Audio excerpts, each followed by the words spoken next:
प्रथमम् वक्रतुण्डम् च एकदन्तम् द्वितीयकम् तृतीयम् कृष्णपिङ्गाक्षम्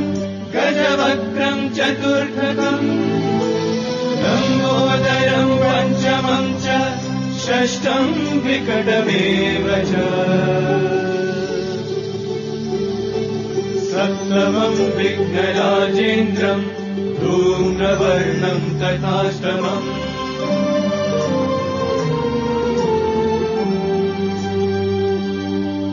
नवमम् बालचन्द्रम् च दशमम् तु विनायकम् एकादशम् गणपतिम् द्वादशम् तु गजाननम् द्वादशैतानि नामानि